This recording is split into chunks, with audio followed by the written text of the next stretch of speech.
you've just retired with $1 million in your account. Sounds like you're set for life, right?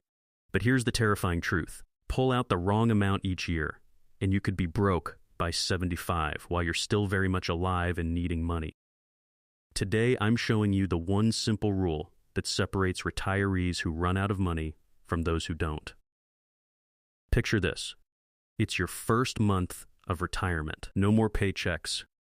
Just you and that account you've been building for 40 years. And you're facing the scariest question of your life. How much can I actually spend without running out? Pull out too much? You're eating ramen at 80. Pull out too little? You're living like you're broke while sitting on a fortune you're too scared to touch. Here's the reality. Nearly half of American retirees are at risk of running out of money. Why? Because they're guessing.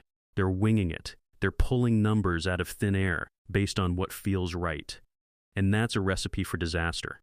In 1994, a financial planner named William Bengen got sick of guessing. He analyzed nearly 70 years of market history, every crash, every boom, the Great Depression, the 1970s disaster, everything. He tested thousands of retirement scenarios and asked one question: what's the maximum amount people can safely withdraw without running out of money? And he found it. One number.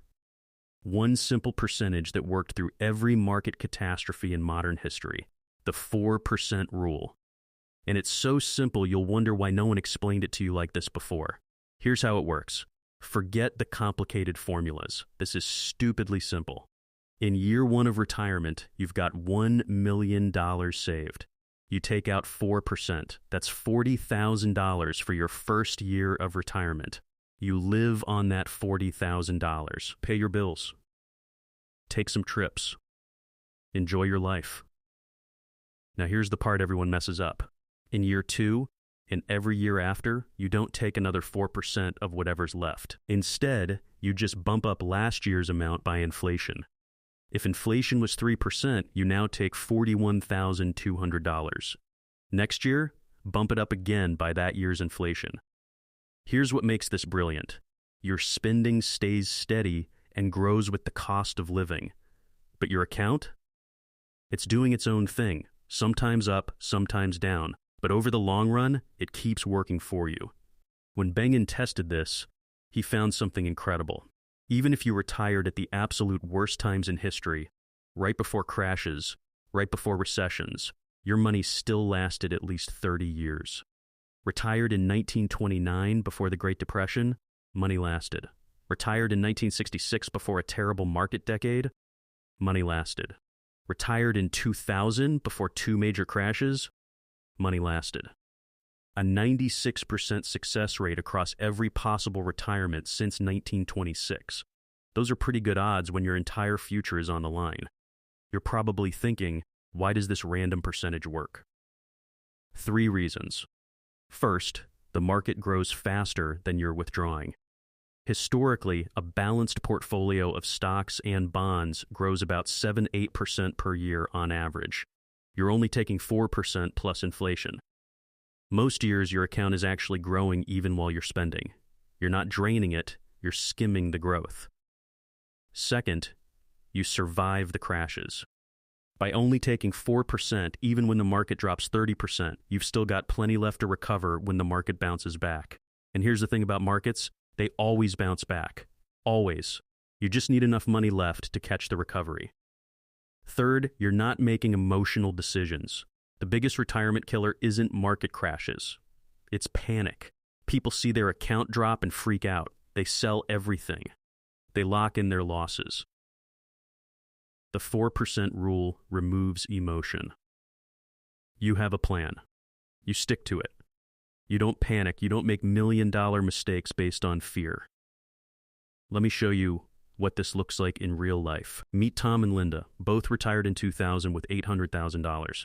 Tom followed the 4% rule. He started taking $32,000 a year. When the market crashed in 2001-2002, he kept taking his inflation-adjusted amount. When it crashed again in 2008, same thing, stayed the course. Today, at age 85, he still has over $400,000 and is still taking withdrawals. Linda winged it. She started taking $56,000 because she needed the income. She panicked during the crashes and sold stocks. By age 75, her money was gone. She's now 85, living with her kids, entirely dependent on Social Security. Same starting point. Same market conditions. Completely different endings. The only difference? One followed a proven rule. One didn't. Now, this rule isn't one size fits all. You need to know when to adjust. If you're retiring super early, like age 50, your money needs to last 40, 50 years, not 30. Use 3% instead of 4%. Yes, less spending, but your money will actually last. If you have a pension or Social Security, this is huge. Let's say Social Security gives you $24,000 a year, and you need $50,000 total to live on. You only need your savings to provide $26,000. That changes everything. With $650,000 saved, you can still use the 4% rule because your guaranteed income is covering the rest. Here's a secret. Retirees who are willing to cut back just 10% during really bad market years can actually take out 5% instead of 4%. Can you skip the big vacation during a market crash? Can you delay the kitchen remodel? If yes, you have way more flexibility than someone who refuses to adjust. And if we're in crazy high markets, like right now in 2026, when the market is expensive, which it is today, some experts say start at 3.5% for the first 10 years, then bump it up if things go well. It's like padding your safety net. Enough theory. Here's exactly what you do. First, figure out your number. How much do you need per year to live comfortably? Let's say $45,000. Your target savings? About $1.1 million. Already have $20,000 coming from Social Security? Now you only need about $625,000 saved. Next, set up 2 buckets. Bucket 1. Keep 2 years of spending in cash or a savings account. This is your don't panic during crashes money. Bucket 2. Everything else stays invested in stocks and bonds, about 50-50 mix. Why this works is simple. When the market crashes, you're not forced to sell anything. You've got 2 years of cash sitting there. You can wait for the recovery. Take your withdrawal once a year. Pick one day every year, say January 1st. Calculate your withdrawal, which is last year's amount plus inflation. Sell whatever asset has gone up the most. Refill your cash bucket. Then forget about it for another year. No obsessing over daily market moves. No panic decisions. 1 transaction per year. Track one number to know if you're okay. Calculate your current withdrawal rate, how much you're taking divided by what you currently have. If that number creeps above 6%, you're in the danger zone. Time to either cut spending temporarily or maybe do some part-time work. Below 4%, you're golden. You might even be able to spend a bit more. Let me warn you about the common mistakes people make. First, panicking during crashes. The market will crash during your retirement. Multiple times. Don't sell. Don't panic. Stick to the plan. Second, thinking you can take more in good years. Your account grows to $1.3 million and you think I can spend more now. No, stick to inflation adjustments only. That growth is your safety cushion for the bad years ahead. Don't forget about taxes either. If you need $40,000 to spend and your money is in a 401k, you actually need to withdraw more because of taxes. Plan for this. And finally, never adjusting your strategy is a mistake too. Life changes. Markets change. Your health changes. Review this once a year. Make small adjustments. Don't just set it and forget it forever. Here's the bottom line. You've got roughly 30 years of retirement ahead of you. That's 10,950 days.